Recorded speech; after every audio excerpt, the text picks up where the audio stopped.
कक्षा 8 चैप्टर 7 घन और घनमूल। तो पिछली वीडियो में हमने संख्याओं का घन करना सीखा और उसके बाद पूर्ण घन बनाना सीखा। कितने से भाग करें पूर्ण घन हो जाए, कितने से गुणा करें पूर्ण घन हो जाए। आज हम सीखेंगे घनमूल ज्ञात करना। घन ज्ञात करना तो सबसे पहले सीखा हमने। अब उसकी प्रतिलोम संक्रिया, जैसे हमने वर्ग ज्ञात किया संख्याओं का, फिर उसके बाद उसकी प्रतिलोम संक्रिया वर्गमूल ज्ञात की, उसी प्रकार घन की प्रतिलोम संक्रिया जो है वो है घनमूल। तो घनमूल ज्ञात करना है तो इसके लिए कुछ नियम है, वो नियम समझेंगे। जैसे हमने अभाज्य गुणनखंडन विधि द्वारा वर्गमूल ज्ञात किया था, उसी प्रकार यहाँ पे भी देखते हैं।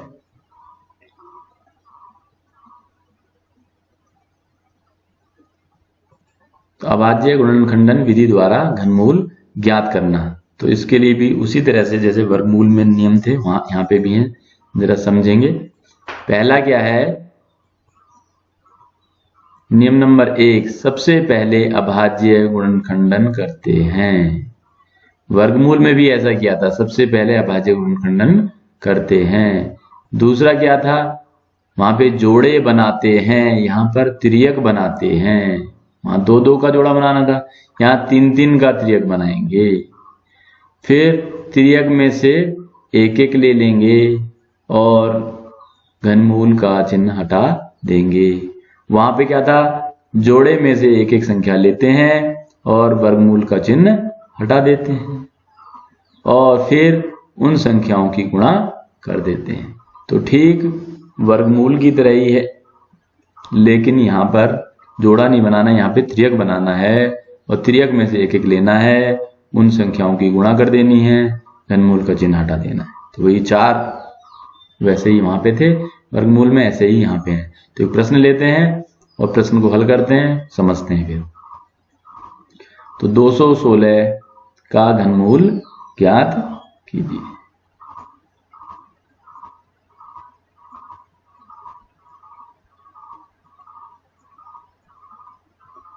तो देखें जरा, इस तरह से लाइनें खींच ली हैं।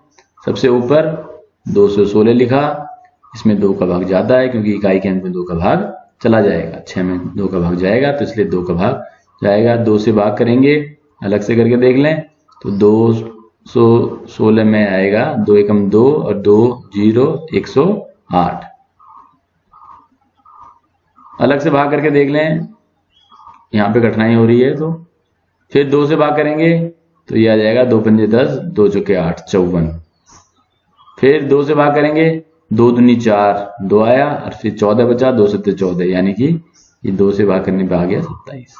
अब 2 से नहीं जा पाएगा, इकाई में 7 है, 7 में 2 का भाग नहीं जाता, तो 3 से करेंगे, 3 निम 27।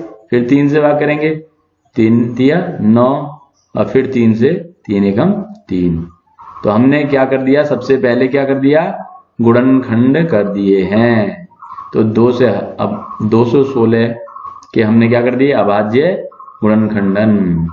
तो लिखते हैं 216 का घनमूल।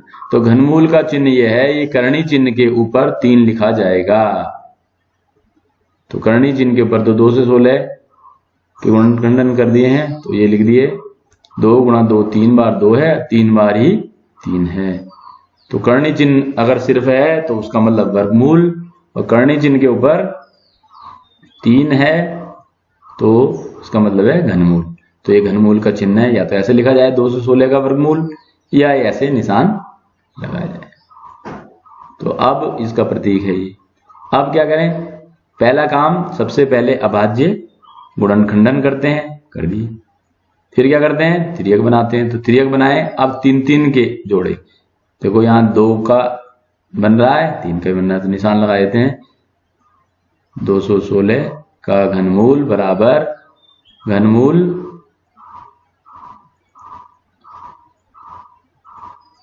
तो पहला काम अभाज्य गुणनखंडन करते हैं, उसके बाद दूसरा तिर्यक बनाते हैं। तो ये तिर्यक बनाए, 1 2 2 का बन गया, 1 3 3 का। तो दूसरा काम हो गया, तिर्यक बन गए हैं। तीसरा काम देखें, अब क्या करना है, इनमें से एक एक लेना है। तो तिर्यक में से एक ले लेंगे, तो तिर्यक यहाँ 2 का तिर्यक है तो 2 लेंगे, यहाँ 3 का तिर्यक है तो यहाँ पे एक 3 लेंगे और घनमूल का चिन्ह हटा देंगे। तो यहाँ इस तरफ से जहां हमने गुणनखंड किए हैं वहां से वर्गमूल का चिन्ह हटेगा, बाएं तरफ ऐसे ही रहेगा क्योंकि 2 से 16 का ही तो निकालना है हमें घनमूल। तो ये ऐसे ही लिखा, 2 से 16 का घनमूल बराबर इन तिर्यक में से एक लिया तो 2 का एक तिर्यक है 2 लिया, 3 का एक तिर्यक है 3 ले लिया और घनमूल का चिन्ह हटाते हैं, हटा दिया। अब इनकी गुणा कर दी तो वर्गमूल घनमूल 216 बराबर 3 दूना 6। तो 216 का घनमूल कितना होगा 6। तो इस तरह से इस नियम को याद रखना है, इस तरह से हम घनमूल याद करेंगे। यानी कि प्रतिलोम संक्रिया कैसे है, देखो 216 का घनमूल 6 होता है और 6 का घन 216 होता है। 6 का घन करेंगे 6 की घात 3 करेंगे, 6 की 3 बार गुणा कर देंगे तो 216 ही आएगा। तो घन और घनमूल एक दूसरे की प्रतिलोम संक्रिया हैं। तो हम लिख सकते हैं इसको 216 का घनमूल 6 बराबर 6। तो इसी तरह से एक प्रश्न और लेते हैं, प्रश्न को हल करते हैं। देखें प्रश्न है 3 3 7 5 का घनमूल ज्ञात कीजिए।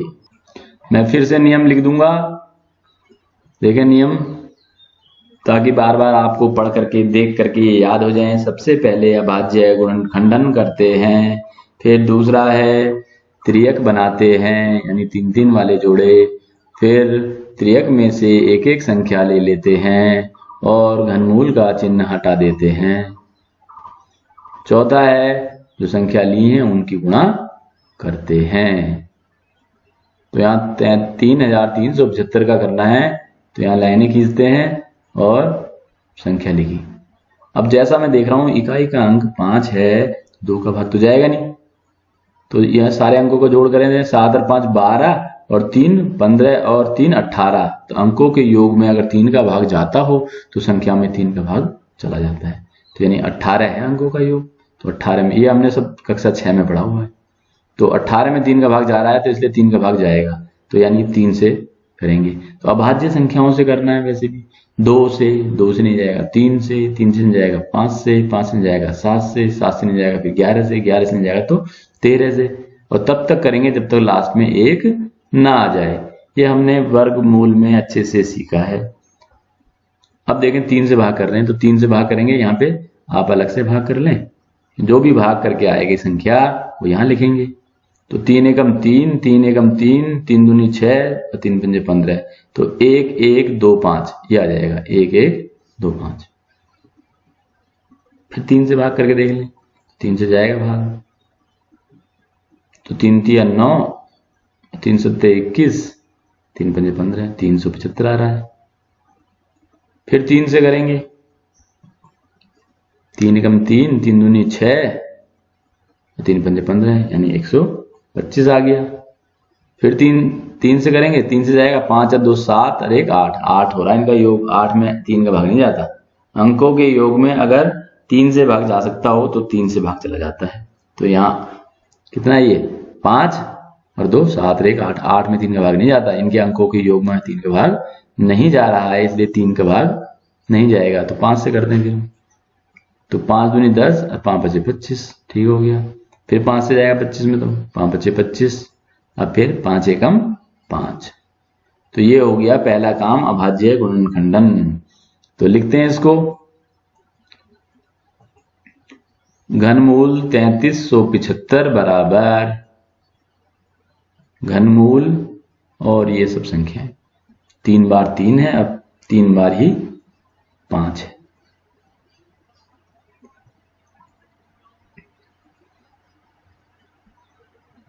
तो सबसे पहला काम हमारा हो गया है। सबसे पहले अभाज्य गुणनखंडन करते हैं, तो ये हो गए प्राइम फैक्टराइजेशन।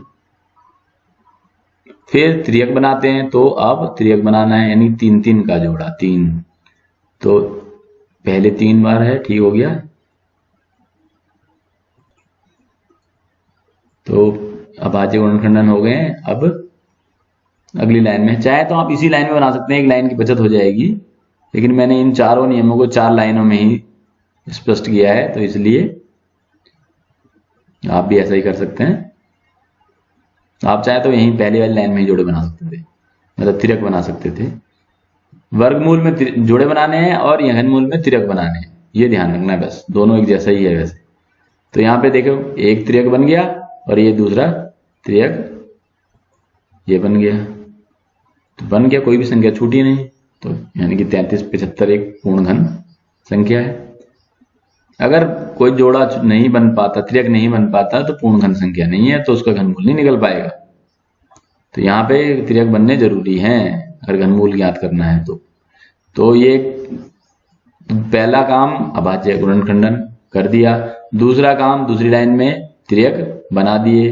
अब तीसरा काम तिर्यक में संख्याओं में से एक एक ले लेंगे, तो इसका तिर्यक बना हुआ 3 का, तो एक 3 ले लेंगे, यहाँ 5 का तिर्यक बना है तो 5 ले लेंगे। तो अब घनमूल 33 75 बराबर तिर्यक में से एक 3 लिया इसमें से, और इस तिर्यक में से एक 5 ले लिया, ये ले लिया, और घनमूल का चिन्ह हटाते हैं, तो ये घनमूल का चिन्ह यहाँ से हट गया, इधर नहीं हटेगा, इधर तो इस संख्या का तो घनमूल निकालना ही है, यहाँ पे हमने निकाल दिया है, यहाँ पे निकाल दिया है, तो इसलिए हट गया है। अब घनमूल 33 75 बराबर, अब चौथा काम उनकी गुणा करते हैं, तो जो संख्याएं ले ली हैं तिर्यक से उनकी गुणा, तो 3 पंजे 15।